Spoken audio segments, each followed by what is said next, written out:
Hi, everybody. I have some pictures to show from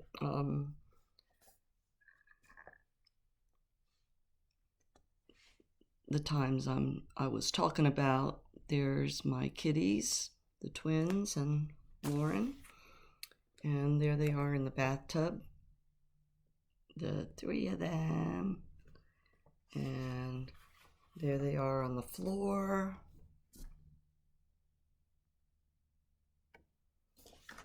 And here we are, family.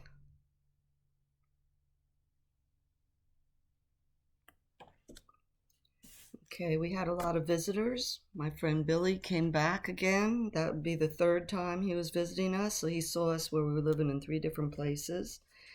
And Bob's parents came every once in a while because they moved to Las Vegas, and the grandparents also. And Bob's aunt Mary and Gloria and Aunt Rose and Uncle Joe, they all came to our house. And Gus and his wife, who were just friends of the dad. And we heard that he had some kind of ties with the mafia, but who knows. Anyway, mostly everybody in New Jersey did. Everybody had a cousin, an uncle, or somebody that they could call when they got in trouble or something. That's the way life in Jersey was. Um, I never watched The Sopranos because to me it just was everyday life. Kind of the little bit that I saw of it was like, what's the big deal? That's the way it was. So, here are some of my pets that I talked about. Everybody loves the pets.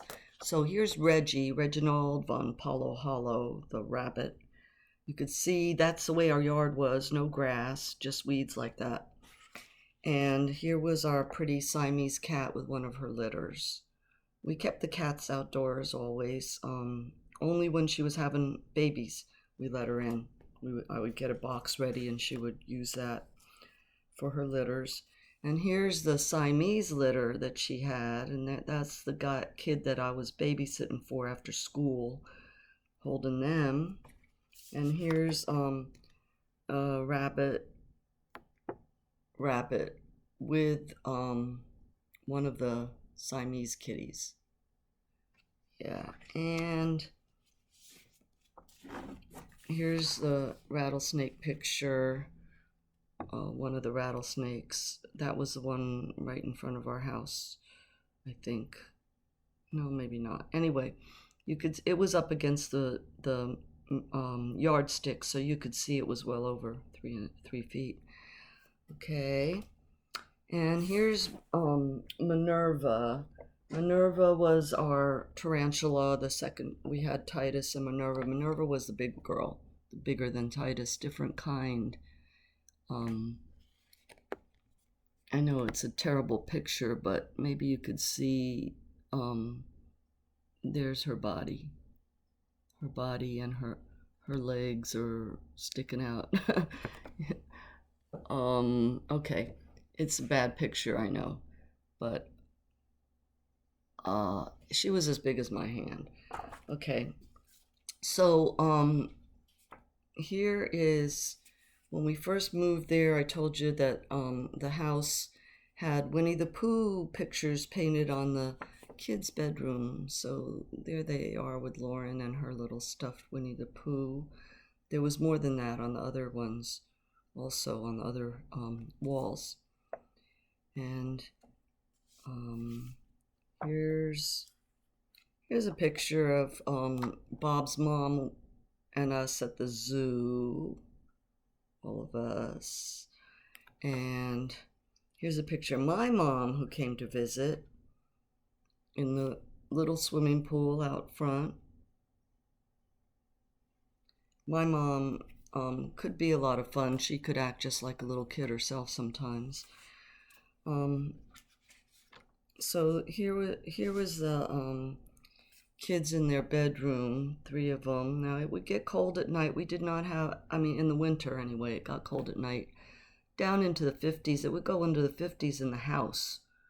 It would be in the 50s. So I made them wear hats in the wintertime because we had no heat.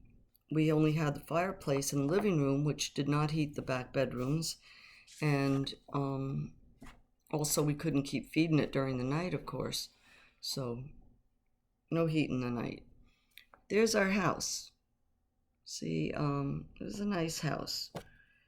And the mountain behind it, if you can just picture it all being ablaze, okay? Because that's what happened. So one night we were all in bed, and Lauren was in the bedroom over here with her brothers, right across from us in the house. And anyway, in the middle of the night, I hear Lauren, "I'm scared." And I opened my eyes, and the whole house was like an orange glow. And I thought the house was on fire. And I screamed, yelled to Bob, "Wake up, the house is on fire." We all jumped up. Well, that mountain behind the house right there was all ablaze. And it wasn't the house, but I mean, if the fire jumped the road, it would have been at our house really quick. So we just said, it was like a no-brainer. We're getting the heck out of here. So we just got into the car. We got the dog. We got the cat, one of the cats at least, and the dog, Layla. And I don't think we had the rabbit anymore. Poor Reggie. I think Lauren left the cage open, or somebody did one time, and Reggie got out, and that was the end of Reggie. But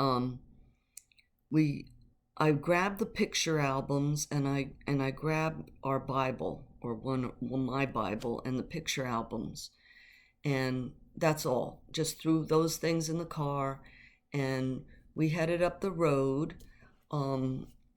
We got up to the end of the road, and I have another picture here of, this was our house from the road.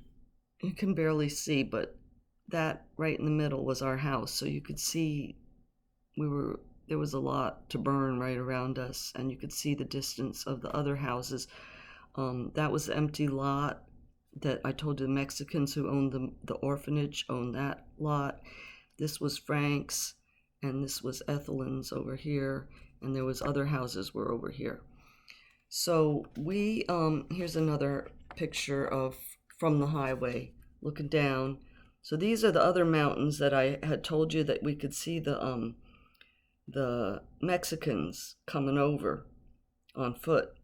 Or they would come right down these mountains here, and we would hike up them sometimes.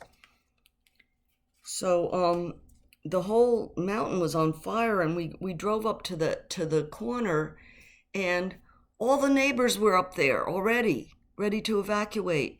And the National Guard was there with these big military vehicles, and they were just driving back and forth, and they wouldn't let us leave. There was only one road out of our street there onto the highway, and they wouldn't let us leave. We were all lined up, and we were upset, mad, angry, because all of our neighbors were already lined up, ready to evacuate. Nobody woke us up. Nobody said, "Hey, you guys, get up, because we're going to burn."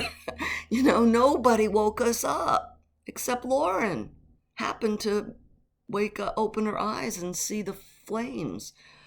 So that was crazy. Everybody just thinking of themselves in an emergency. So we had to wait up there. The National Guard said, "Don't worry about a thing. We've got it under control." Now, they weren't doing anything except riding back and forth on the road. But they said, we're not going to let it jump the road. Don't worry. Trust us. We're not going to let it jump the road.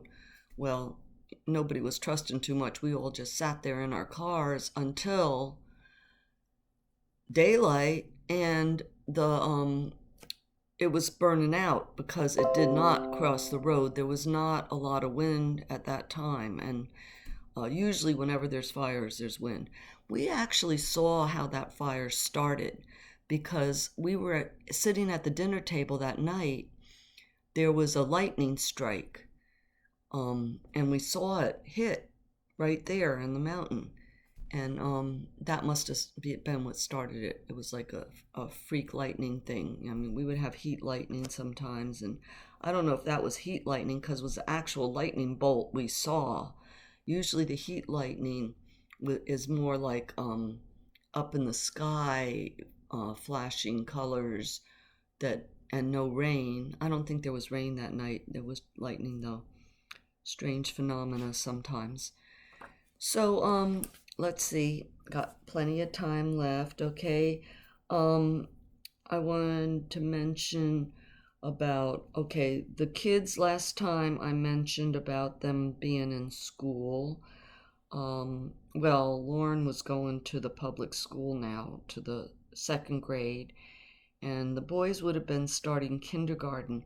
Now, I did go to kindergarten also with the boys. I went to the preschool with Lauren, and taught the boys preschool at home, and then I did Lauren kindergarten at home, and I did kindergarten. When it was time for the twins to start kindergarten, I wanted to put them in separate classes because I felt like they needed to be individuals. I didn't want the teachers to be getting them mixed up, being twins, or the kids. I just thought it'd be better for them to be individual in the classroom, and also that would encourage them to be friendly with the other kids instead of just sticking together, the two of them. So that was my idea, and I put them in different classes that I would volunteer. I don't remember how often it was, maybe once a week or something, I don't know, but I volunteered in both of the kindergartens, and it was very, very nice. They had great teachers, great programs, really nice, and a lot of the same kids that they knew from the preschool were there, and so I was very careful about who my kids played with and all that, and Lauren was the older one.